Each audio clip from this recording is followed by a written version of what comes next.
എൻ്റെ പേര് ഡോൺ വർഗീസ്. നമുക്ക് സോഷ്യൽ മീഡിയ വഴിയായിട്ടാണ് മെയിനായിട്ട്.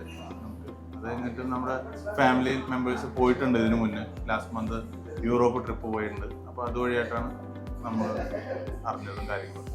സോഷ്യൽ മീഡിയ വഴിയായിട്ട് നമ്മൾ മാക്സിമം നമ്മളെല്ലാം സോമൻസിൻ്റെ എല്ലാ പേജും നമ്മൾ വെബ്സൈറ്റും കാര്യങ്ങളും അന്വേഷിച്ചും നമ്മുടെ ഫ്രണ്ട്സ് വഴിയായിട്ട് അന്വേഷിച്ചും കാര്യങ്ങളൊക്കെ നോക്കിയത്. അപ്പോൾ ഒരു നല്ല ടൂർ ഓപ്പറേറ്റേഴ്സ് ആണെന്ന് ഉള്ള രീതിയിൽ മനസ്സിലായി. അപ്പോൾ അതുകൊണ്ടാണ് നമ്മൾ സോമൻസിലേക്ക് വന്നത്. നമുക്ക് അത് അപ്ലൈ ചെയ്തത്. കാണുമ്പോൾ കാണാനായിട്ടുള്ള ഒരു ഇതുണ്ട്, താല്പര്യമുണ്ട്. അതാണ് ഞങ്ങളുടെ കല്യാണം കഴിഞ്ഞത് കൊറോണ ടൈമിലായിരുന്നു. സോ ഞങ്ങൾക്ക് അങ്ങനെ ഒരു ഹണിമൂൺ ഒന്നും പറ്റിയിട്ടില്ല. അപ്പോൾ വിചാരിച്ചു ഇപ്പോഴാണ് ഞങ്ങൾ കുറച്ചുകൂടി കംഫർട്ടബിൾ ആയി പോകാൻ പറ്റുന്നത്. ഞങ്ങൾക്കൊരു ബേബി ഉണ്ട്. അപ്പോഴാണ് ഞങ്ങൾക്കൊന്ന് സ്റ്റേബിൾ ആയത് പോകാനായിട്ട്. So we thought we can travel now. വരൂ സോമൻസിനൊപ്പം, ലോകം നിങ്ങളെ കാണട്ടെ.